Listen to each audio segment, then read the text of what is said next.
Muy bien. Oye, ahora sí te voy a contar una historia y voy a dejar hasta el final. Quería hacerte una pregunta que creo que es muy importante, pero la voy a dejar hasta el final. Ok, La voy a dejar hasta el final porque ya quiero contar esta historia. perfecto.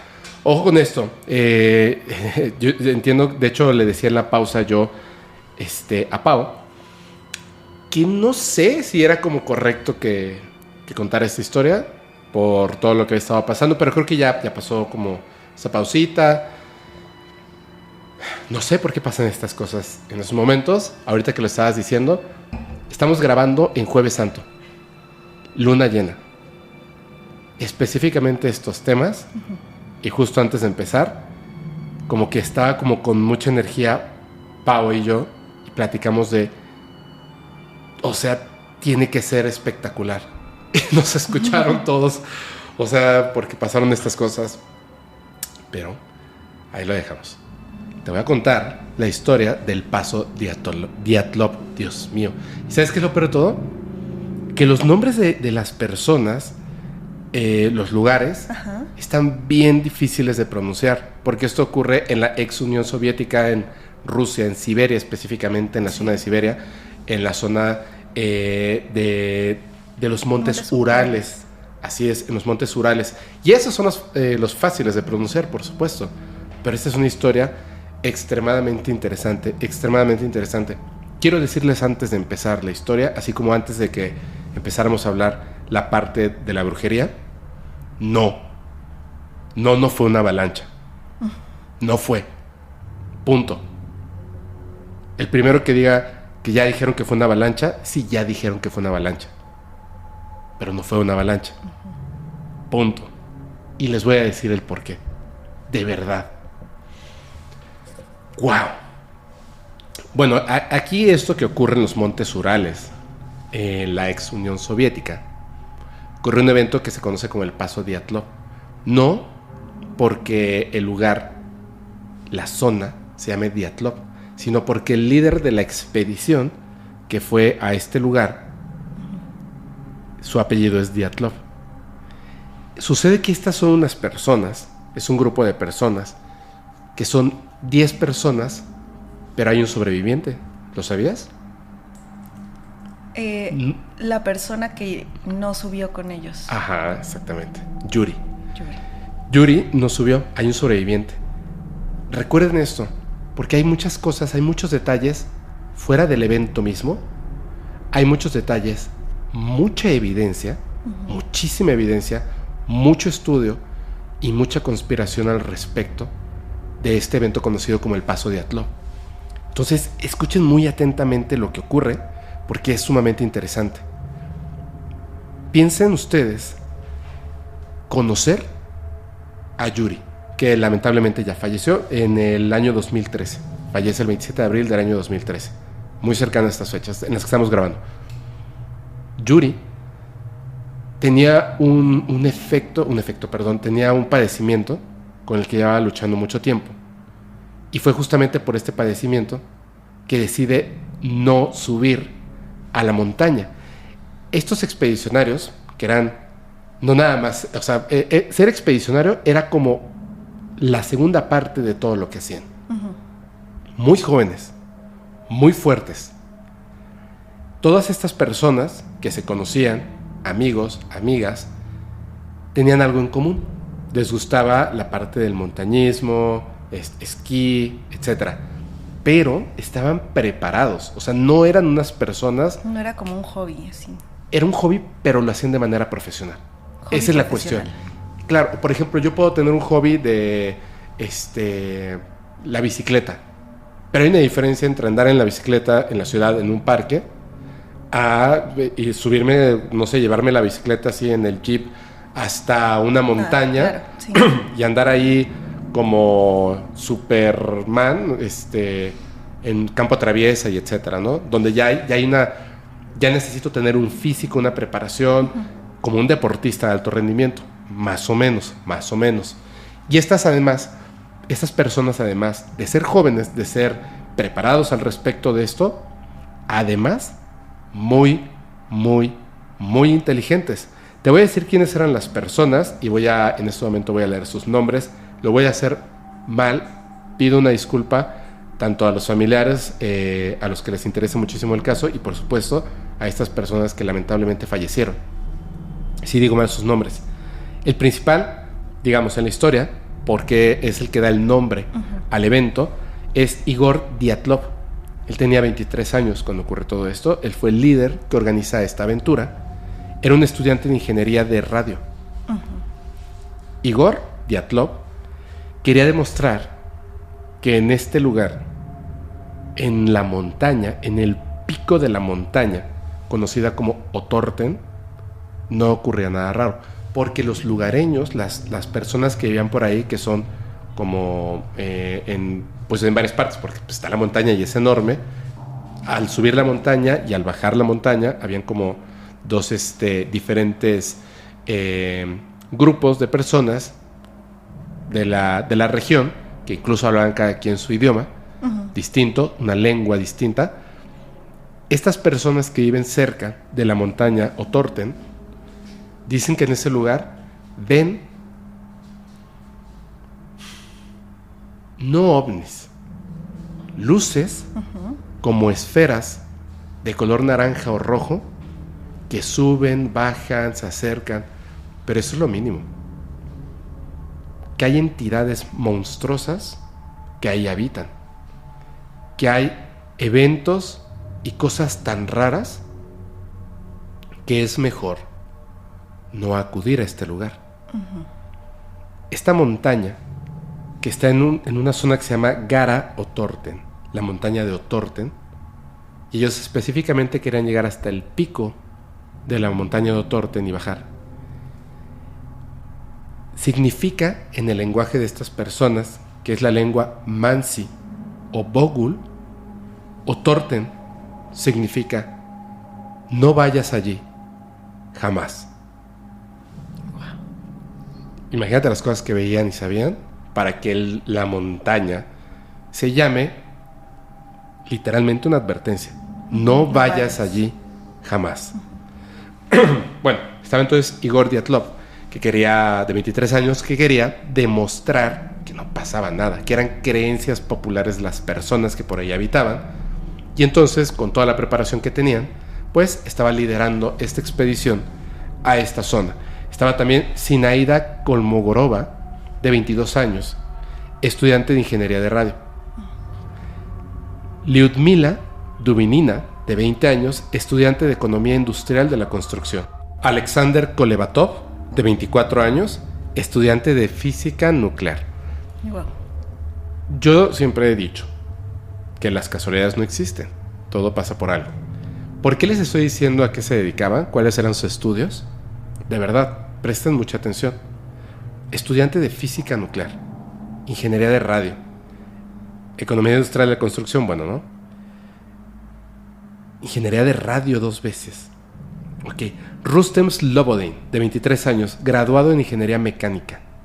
Yuri Krivonichenko, de 23 años, estudiante de ingeniería en construcción e hidráulica. Yuri Doroshenko, estudiante de ingeniería de radio, otra vez, también de 21 años. Nikolai Chivobrinos, de 23 años, graduado en ingeniería de construcción civil. Alexander Solotarev, él, mucho más grande que ellos, 37 años, estudiante de ingeniería militar, guía e instructor de travesía, veterano de la Segunda Guerra Mundial. Wow. Obviamente, el guía, ¿no?, que los lleva. Y Yuri Yudin, de 21 años, el único superviviente, que después, como ya les comenté, fallecería el 27 de abril de 2013, de vejez. ¿Qué es lo que pasa con estas personas? Es que todos eran amigos, como pueden ver en las fotografías. Si estás escuchando esto en Spotify, te recuerdo que Spotify, desde hace mucho tiempo, ya tiene video también. Entonces, si estás escuchando esto en Spotify, no es necesario que en este momento te detengas a ver la fotografía, pero en algún momento vuelves a ver este pedacito para que veas, porque hay una cantidad tremenda de fotografías de estas personas, este grupo de muchachos y muchachas que están en esta expedición, divertidos, riendo, pasándola súper bien. Y no sabían con lo que se iban a encontrar. Tenemos un montón de fotografías. Y de repente, 25 de enero, Llegan en un tren a Ivdel, ciudad en el centro de la norteña provincia de Oblast de Sverdlovsk. ¡Pum! Sverdlovsk. Perdónanme, está súper difícil de decirlo. Bueno, de ahí se van a Visal. Que esta es la parte más interesante del principio de la historia. Este es el último asentamiento habitado en el extremo norte. Entonces, comienza la historia. 25 de enero, que es donde comienza todo. Ellos se van en tren a Ivdel. De ahí, que está en este lugar, en camión se van hasta Visay.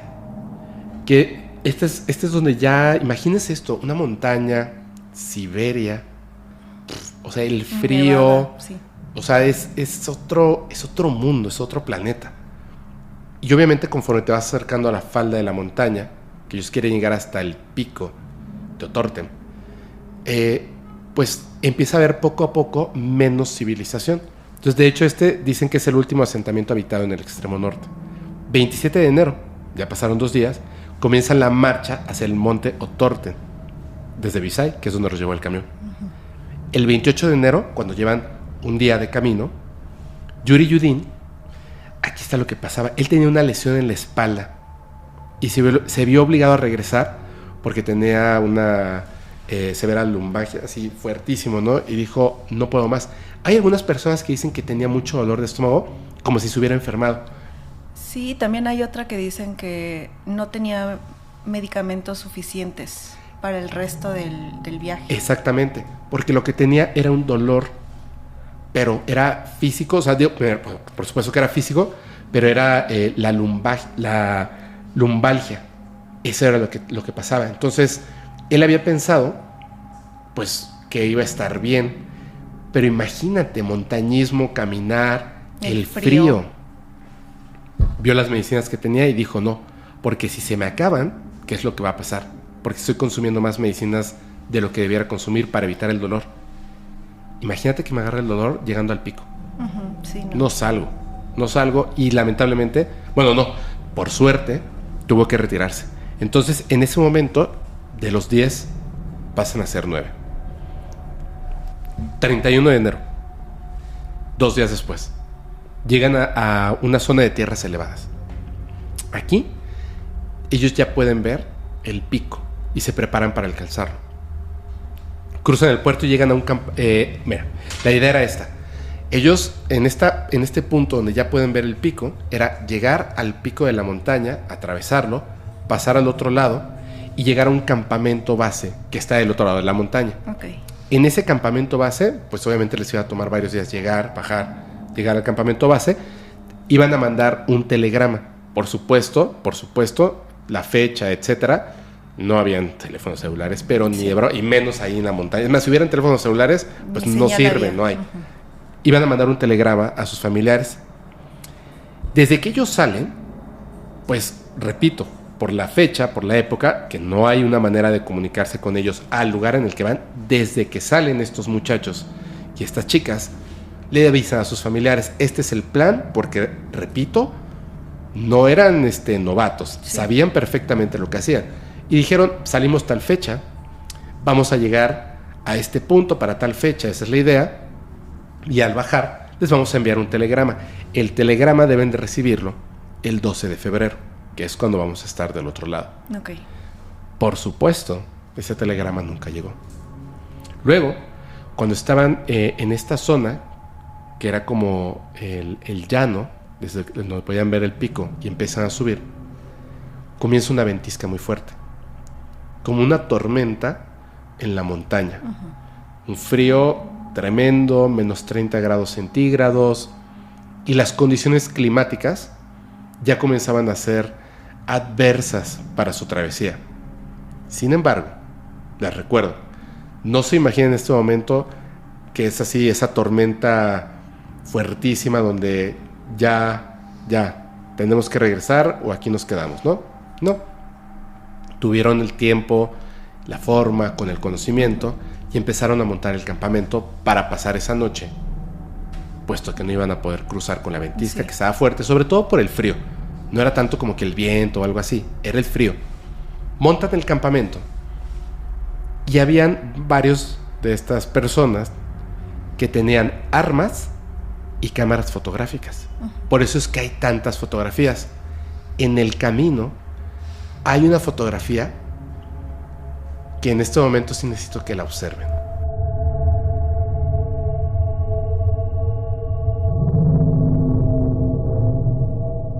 No voy a decir nada.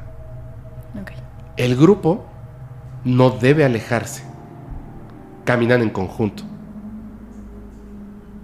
Hay una fotografía, la primera, que tiene un tinte de extrañeza, liviano. La voy a dejar ahí para que la gente la vea. No diré nada.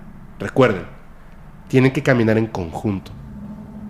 Luego, en la noche, hay algo que les llama la atención. Antes de la ventisca. Luces en el cielo. Y logran tomar unas fotografías de luces en el cielo. También pueden verlas. Por supuesto que puede ser algo natural. Por supuesto que puede ser un desperfecto de la cámara. Pero ahora que escuchen lo siguiente, ustedes serán los mejores jueces. Colocan el campamento en este llano para pasar la noche. Y es en este momento, cuando ya están en su campamento, en sus tiendas de campaña, que ocurre algo terrible que acaba con la vida de estas personas. Hay un montón de teorías. Lo que dice el gobierno después de analizar y destruir las evidencias es que fue una avalancha. Pero escuchen muy bien los detalles de lo que ocurrió ahí. Las tiendas de campaña estaban abandonadas. Cuando hicieron la investigación, gracias a una mujer que se dedicaba a la costura de tiendas de campaña, que pudo observar las tiendas de campaña de este incidente, dedujo inmediatamente que las tiendas no se rompieron porque algo hubiera golpeado, nieve, troncos, piedras, desde afuera, sino que podía notar claramente por la forma en la que estaban destruidas las tiendas de campaña y que luego, se metió una ambulancia, y que luego confirmarían los peritos que las tiendas se rompieron desde adentro. Pero ojo, hay forma de entrar a la casa de campaña, ¿cierto? Sí. Si tuvieras que salir corriendo por cualquier razón de la casa, algo te aterrorizó tanto desde dentro que no sales por la entradita de la casa de campaña. ¿Me entiendes? Que es lo lógico. Sí. Con las uñas rompieron la casa de campaña para lograr escapar de lo que había dentro de la casa de campaña con ellos. Luego, habían pisadas, huellas, en todo alrededor, como si al salir, entre el miedo, el terror de lo que estaba pasando, en lugar de que todos corrieran hacia un mismo punto, por ejemplo, si fuese una avalancha, todos correrían hacia el mismo lugar, huyendo de la avalancha. Pero corrieron hacia diversos puntos y regresaban y se iban y regresaban. Y no pudo haber sido una avalancha, porque no habrían huellas. Exacto. Pero las huellas están. Y se notaba que había un desconcierto entre las personas que estaban corriendo hacia todos lados. Después de ese desconcierto y de un montón de pisadas que llevaban al bosque, hay un detalle que omití que es súper importante. Ellos tenían mucho conocimiento en esto del montañismo, mucho. Sin embargo, se perdieron en el camino. Algo pasó que ellos se perdieron en el camino, llegaron a la ventisca, al llano, desde donde podían ver el pico, pero nunca se dieron cuenta de que se habían perdido, porque en las fotografías, en su caminata, es como si hubieran tomado el rumbo equivocado. 14 kilómetros.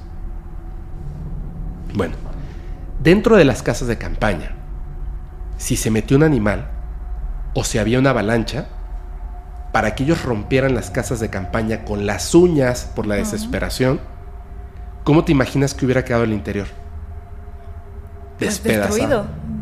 Despedazado. Bueno, Dentro de las casas de campaña habían diarios, las cámaras, por eso están las fotos, intactas. Dejaron las armas, los rifles y los como machetes, como cuchillos grandes que llevaban, por supuesto. O sea, sabían a dónde iban y podía haber un animal y había que defendernos. Si hubiese sido el ataque de un animal, tomas el arma, sales con el arma. Sí, inmediatamente. Inmediatamente. Bueno, dejan las armas y más. Los esquís, las maletas, todo ahí, tal cual. Hay una cosa, ahora que les voy a decir lamentablemente cómo falleció cada una de estas personas, para que ustedes imaginen qué fue lo que ocurrió aquí. Cuando me refiero a golpes que sufrieron las personas, son golpes que se piensa que fueron ejercidos con mucha fuerza. Cuando nosotros vemos un accidente de cualquier tipo, por ejemplo, para que pueda quebrar los huesos del tórax, de los brazos, del fémur, el golpe es tan fuerte que obviamente la parte blanda que protege el hueso se abre y deja expuesto el hueso. No en todos los casos, pero la laceración, por supuesto, existe en la piel. Cuando me refiero a las lesiones que sufrieron en el cuerpo, fíjense muy bien, las que quebraron huesos tienen un detalle en específico. La parte blanda está intacta. No son expuestas. El interior sólido, destruido. Extraño. Y se los comento en negritas, en mayúsculas, así en grandote. Los peritos determinaron que no hay rastros de una avalancha. Después se desdicen, por supuesto, pero de principio, huellas, todo, no hubo rastros de avalancha.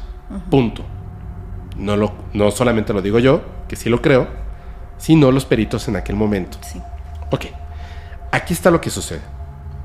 Las primeras dos personas de las que vamos a hablar, de lo que vivieron y sus cadáveres, es Yuri Krivoshenko y Yuri Doroshenko. Estas dos personas. A ellos los encontraron en el bosque. Ahora, ¿cómo los encontraron? Antes de esto les voy a decir. Como no llegó el telegrama, y recuerden que Yuri Yudin ya había regresado. Sí. Cuando no llegó el telegrama el 12, las familias empezaron a platicar entre ellos, ¿no? ¿Qué pasó? ¿Qué está pasando? Bueno, puede ser un día, puede ser 2 días, 3 días, 4 días, una semana. Sí, no, ya. Vamos por ellos. Y entonces nos van a buscar. Entonces, cuando llegan y encuentran el campamento, repito, que no estaba en el camino que ellos habían trazado que iban a seguir, como si algo hubiera confundido las brújulas o de alguna manera algo los hubiera conducido por otro camino para que llegaran a este punto donde iba a ocurrir este incidente.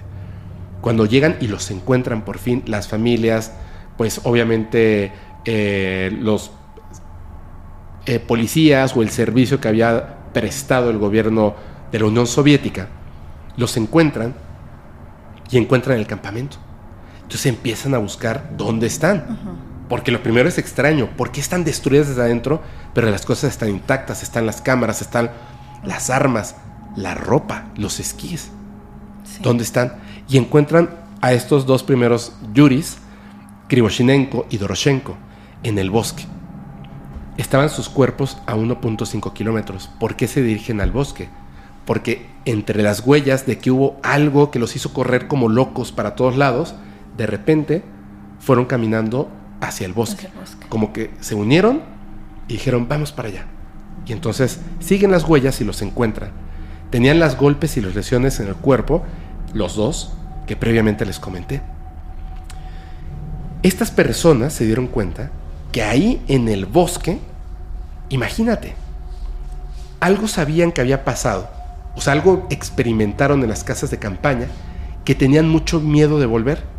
Tanto era su miedo que a menos 30 grados centígrados, Yuri Doroshenko salió corriendo en ropa interior, descalzo.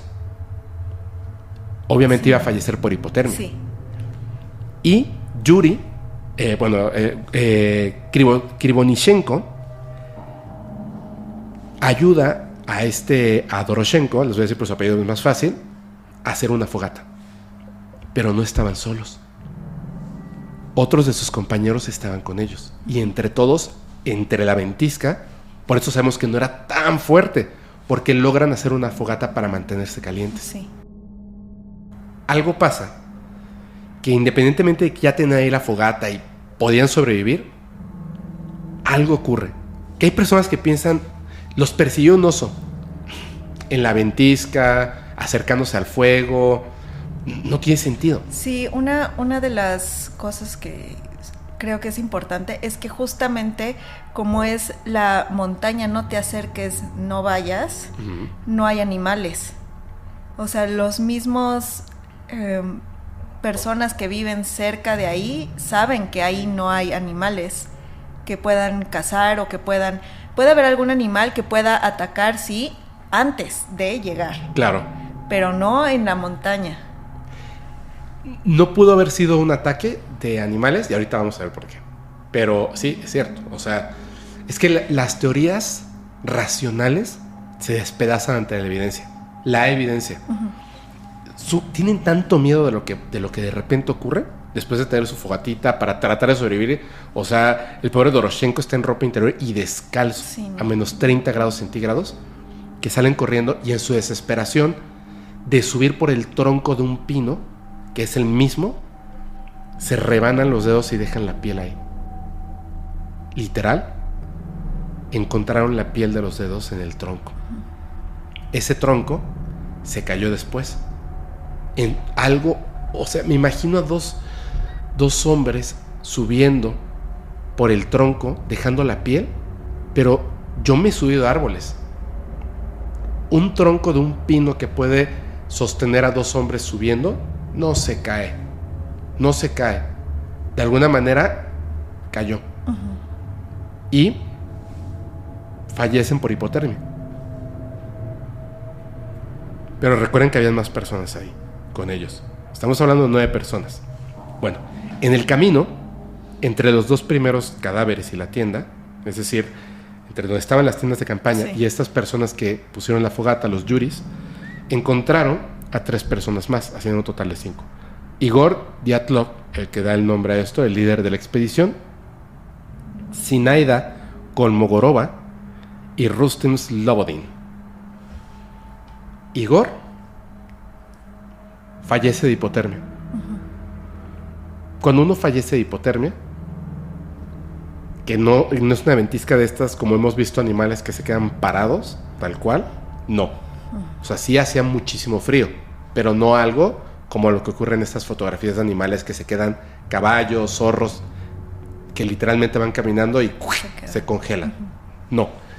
En este caso, Igor Dyatlov muere de hipotermia y queda en una posición extraña, muy extraña.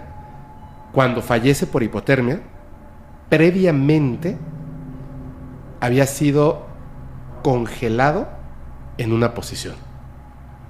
O sea, él quedó en esa posición, algo lo mantuvo en esa posición mientras su temperatura bajaba y muere. Y fallecía, lo cual no tiene ningún sentido. La posición que tenía era en una mano, tenía una rama y estaba defendiéndose. Está así. Y así es como fallece, defendiéndose de algo que lo mantuvo así. Sí, lo dejó así como inerte hasta que falleció por el frío. Zinaida aquí empieza, si lo anterior es extraño, explicable quizá, aquí se caen todas las teorías. Zinaida Kolmogorova la encuentran de principio con sangre en el cuerpo que no es suya, no dentro de ella, sino había sangre como que no era suya, ¿ok? Alguien sufrió un accidente cercano a ella. Su cabello estaba grisáceo, casi blanco. Recuerden que esta es una mujer que, si no me equivoco, tenía más o menos, ahorita les digo exactamente cuántos años tenía, 22 años. 22. Tenía 22 años y de repente su cabello estaba blanco, grisáceo. La piel, naranja. Esto se explica de una manera: radiación. Y cuando le colocaron el contador Geiger, se dieron cuenta de que tenía 10 veces la radiación que soporta un ser humano. O sea, un ataque por radiación. Sí. Y, todavía viene lo mejor. ¿Pero nada más ella? Aunque estuviera cerca de Igor y de... No, otras personas. Ok. Todos tenían radiación, todos.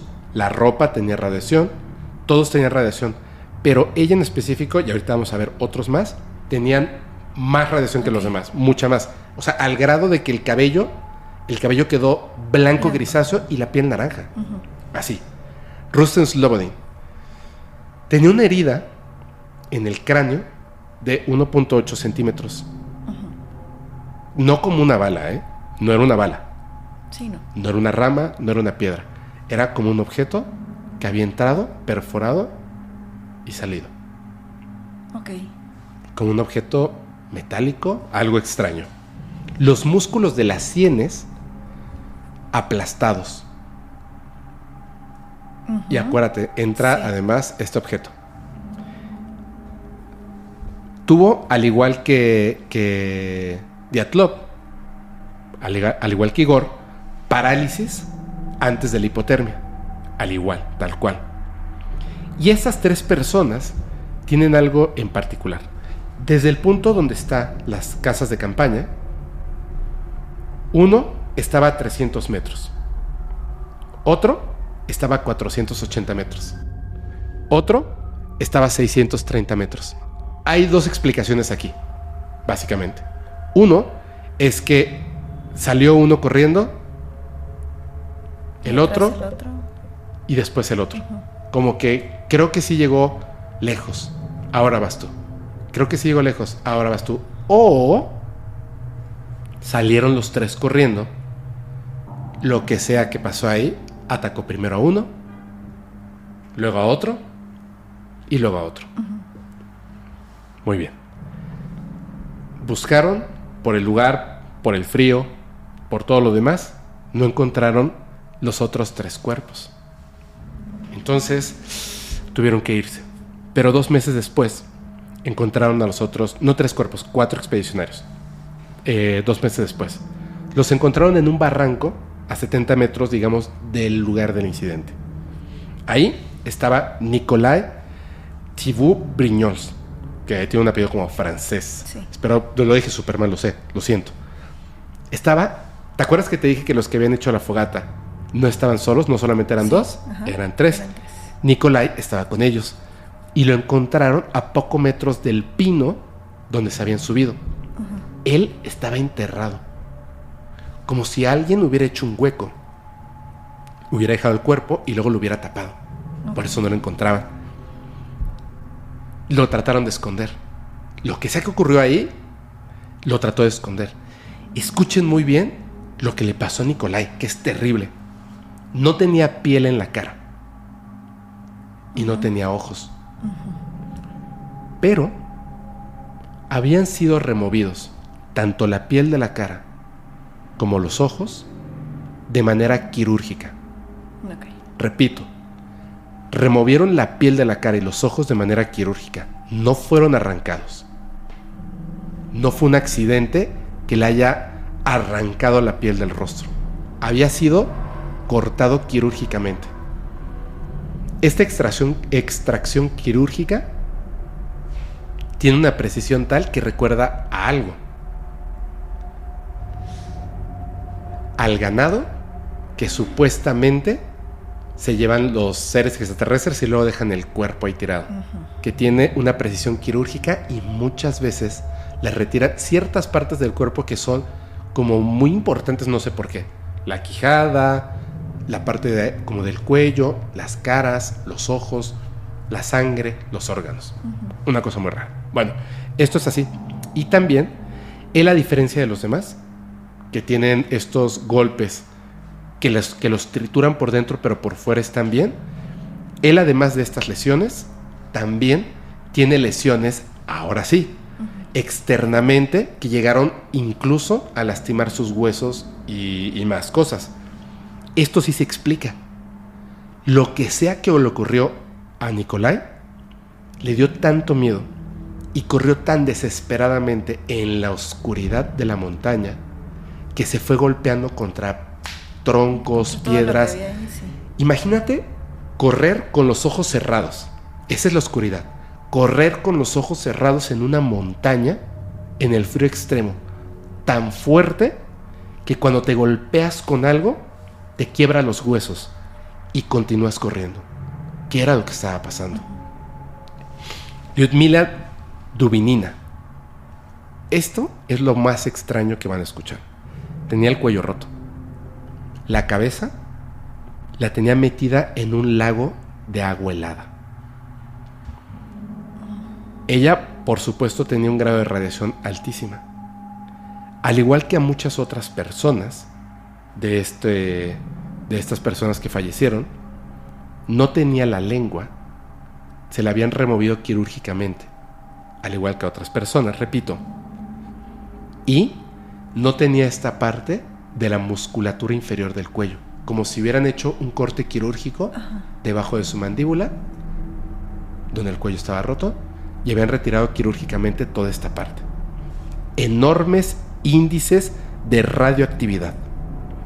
En su pie izquierdo se había amarrado la ropa de Yuri, como que había salido corriendo con un pie descalzo y después se amarró ropa que encontró por ahí para tener como un zapato, sí.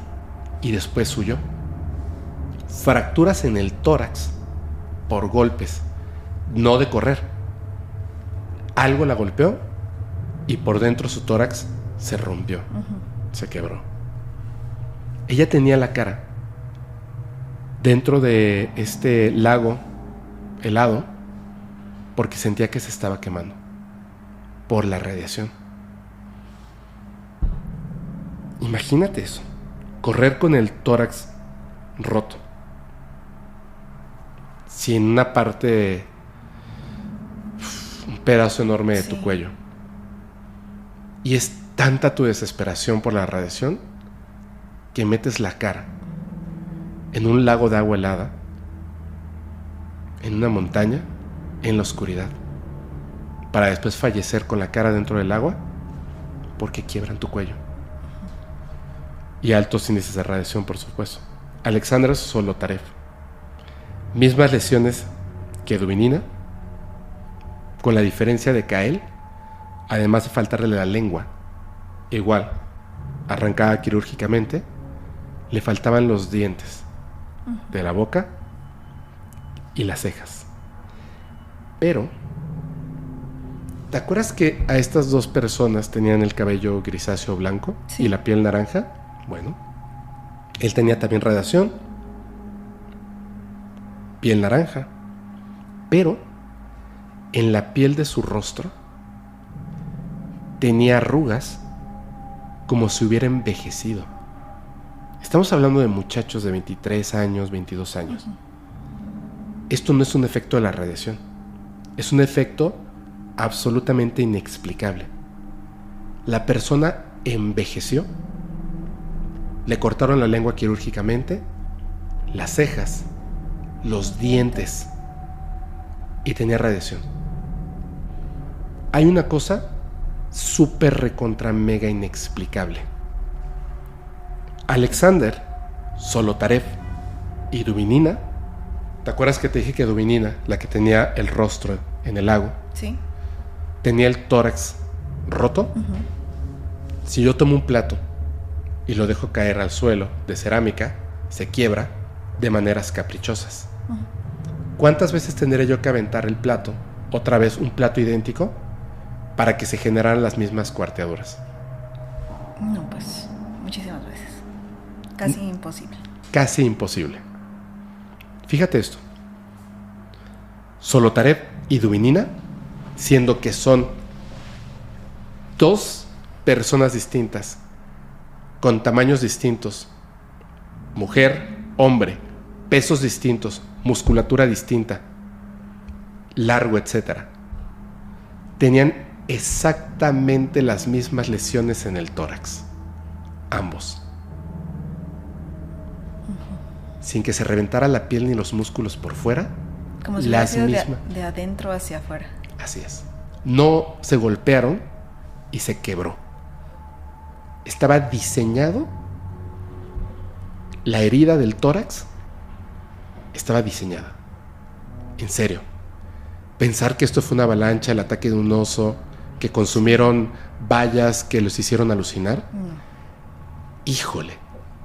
Esto es algo súper extraño. Les voy a recordar unas cosas. Esto fue lo que ocurrió con estas personas. Las tiendas rotas desde adentro, con las uñas.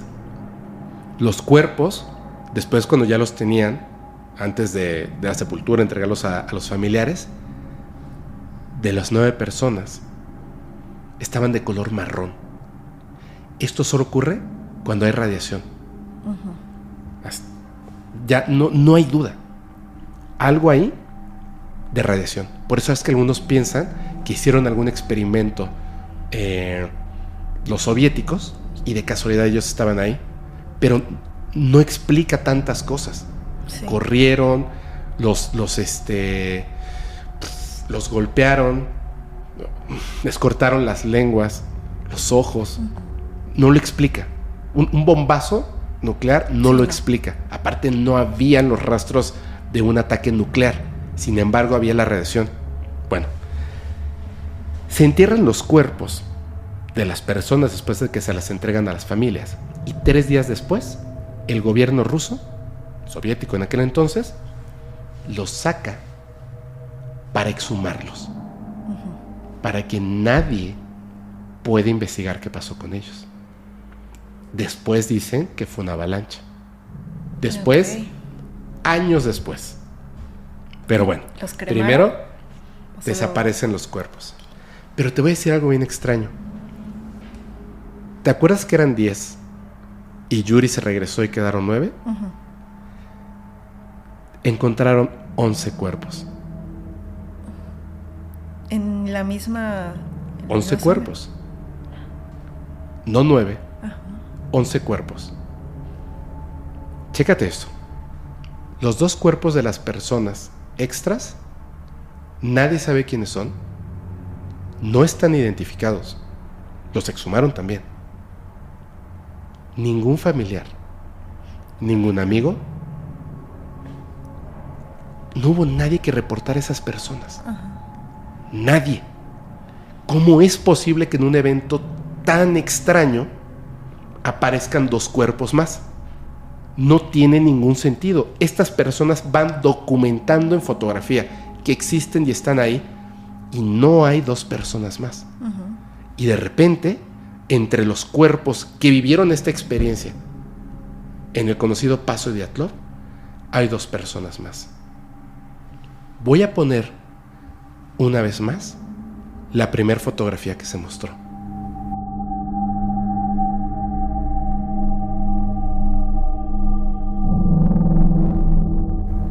Créanme que en este momento cobra un sentido muy importante. Ahora te lo voy a enseñar. Pero aquí no acaban las cosas raras. ¿Ok? Habían 2 personas más. Las montaron. Personas que habían fallecido tiempo antes. No. También había, entre las pertenencias, un par de esquíes extras. Recientes, acordes a la fecha. Y unas gafas. Estas 2 personas, que repito, nadie dijo, hey, son mis familiares. Nadie dejaron los esquíes y unas gafas. Además de eso, del otro lado de la montaña había una expedición que no perdieron personas, que están vivos. Bueno, estuvieron vivos, ya no, lamentablemente. Del otro lado de la montaña, Otorten, estas personas informaron, sin saber lo que había pasado con Dyatlov y todos sus amigos, sin saber lo que había pasado, informaron al gobierno ruso lo siguiente. En la noche que ocurrió el evento del Paso de Dyatlov, ellos habían visto ovnis de color naranja que estaban sobrevolando la zona donde ocurre esto y que habían bajado. Yuri Yudin, el único sobreviviente, antes de fallecer, dijo lo siguiente, y se los voy a leer para terminar esta idea, para terminar esta historia.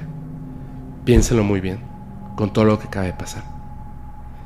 Dijo: si algún día tengo la oportunidad de hablar con Dios y hacerle una pregunta, sería esta: por favor, dime, ¿qué le pasó a mis amigos en aquel lugar? ¿Qué piensas? Ay, está súper interesante. Y una de las teorías que más se maneja es que todos murieron de hipotermia. Sí. Y que por eso les faltaba la lengua, los ojos. Y puede ser que en la desesperación yo no sé, nunca he tenido un frío tan extremo, pero acabas de comentar que fue de manera quirúrgica. Ajá. Entonces ahí pues ¿cómo? O sea, ahí ya no. Le ya acabas no me de dar cuadra. el clavo. Por eso dije, sí, cuando escuchen la historia, les va a dar, o sea, les va a cobrar sentido que fue una avalancha. Corrieron desesperadamente porque ya estaba llegando la avalancha. Se golpearon contra todo porque estaban huyendo de la nieve caer. Les rompieron los huesos, los golpes, uno quedó enterrado, otros trataron de subir a la parte alta de un pino que después cayó por la avalancha. Claro. Extracciones quirúrgicas, Sí, no. radiación, morir con la cabeza bajo un lago helado para que después te quiebren el cuello, Sí. quedar en una posición sin moverte y después fallecer por hipotermia. No puede ser. Sí. Dos lesiones en el tórax idénticas en dos cuerpos distintos sin lesión externa. Puede tener sentido, pero es que no lo tiene. Sí, pero ¿cómo? O sea, Exacto. ¿cómo? Y justamente con la hipotermia pues pasan este efecto al revés, que es que te empieza a dar mucho calor. Ah. Porque tu cuerpo está luchando para mantenerse caliente y de repente hay este impulso eléctrico en el cerebro que solamente se interpreta como calor. No sabes si es poquito calor o mucho calor, solamente es calor. Entonces, en ese esfuerzo del cuerpo por mantenerse caliente, hay gente que con hipotermia se empieza a quitar la ropa, empieza a hacer cosas para quitarse el calor, siendo que obviamente es contraproducente. Así es. Pero, pues eso no explica las cortadas quirúrgicas. Así es. Eso no lo explica. Ni la radiación. No. Así. Mira. O sea, la radiación, pues nada más de Ludmila, que tenía la cara metida en el lago por el calor, por la radiación, porque Ajá. se le encontró mucha radiación, pero Sí. no por la hipotermia. Imagínense, o sea, a ver, hay gente que dice, sí, pero es que hay lugares en el planeta que hay más radiación y todo. Sí.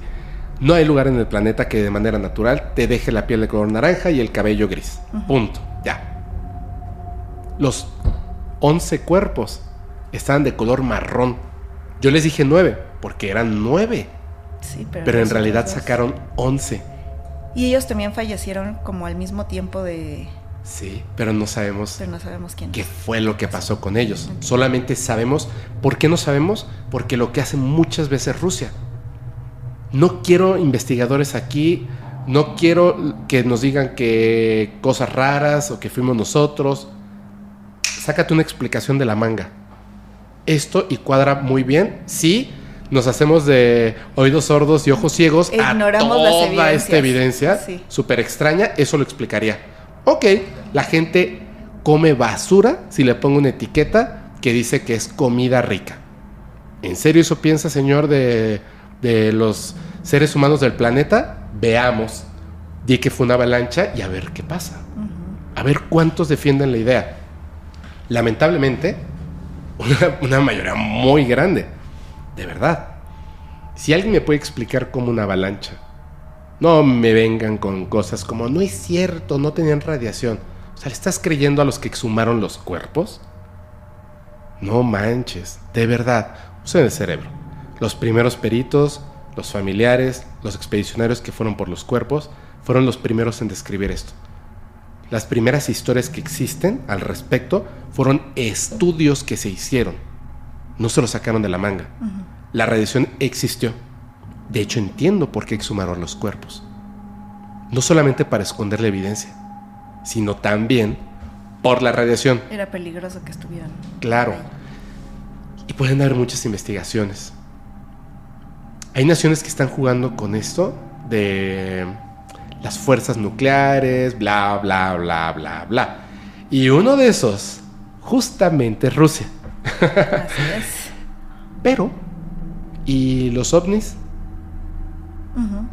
¿Y los ataques? ¿Y las fotografías? Hay hasta una fotografía que ahora, bueno, ya la vieron y se las voy a mostrar así, en grande.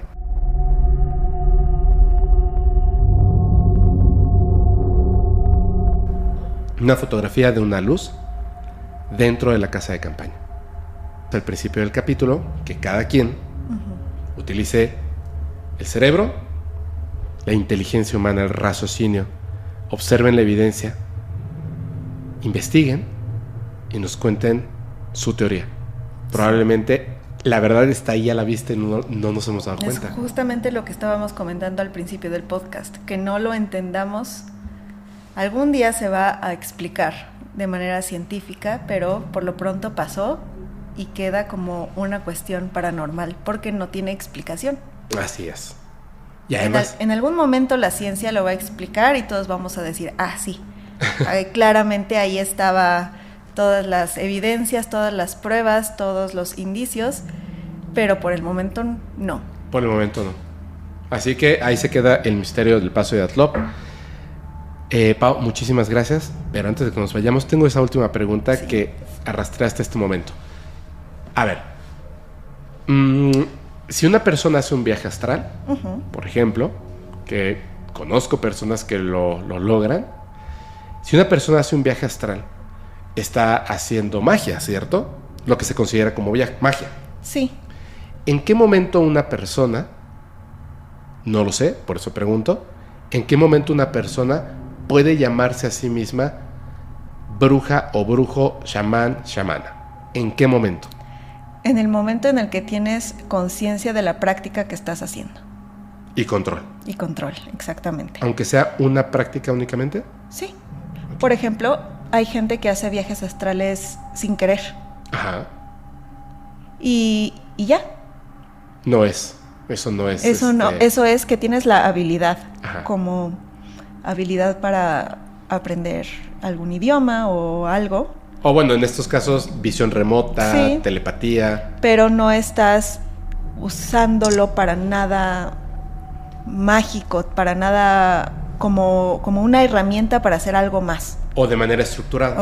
Así de, hoy voy a hacer un viaje. Puede ser que aprendas después cómo controlar los viajes astrales. Ajá. Y ahí ya empieza a hacer magia, ya empieza a hacer brujería, porque ya sabes cómo acceder a ese otro plano, al plano astral, y ya lo puedes controlar y ya puedes hacer cosas con él, puedes viajar a los lugares que tú quieras y así. Pero mientras lo hagas de manera inconsciente, solamente tienes la habilidad, pero no te puedes llamar a ti mismo brujo o bruja solamente por tener esa habilidad sin explotar. Ok, correcto. Muy bien, pues estuvo súper chido el capítulo, te agradezco muchísimo, Pau. Antes de que nos vayamos, por favor, repítenos una vez más tus redes sociales. Muchas gracias. Sí, estuvo increíble, muy interesante, y van a ver nuestras caritas de lo que pasó en el episodio. Pero bueno, mi Instagram personal es The Witching Pau y el proyecto de YouTube es Mausoleo Encantado, y también así en YouTube. En Instagram. En Instagram. Sí. En YouTube y en Instagram, Mausoleo Encantado. Muchas gracias, Pau, te agradezco muchísimo. Yo soy su amigo Fepo y les recuerdo que si quieren mandar sus experiencias, evidencias, por favor, háganlo al correo fepo@podcastparanormal.com. Yo me voy. Gracias. Y les recuerdo que los capítulos del podcast paranormal se disfrutan mucho mejor si los escuchas mientras conduces en una oscura y terrorífica carretera y no tienes a nadie a quien abrazar.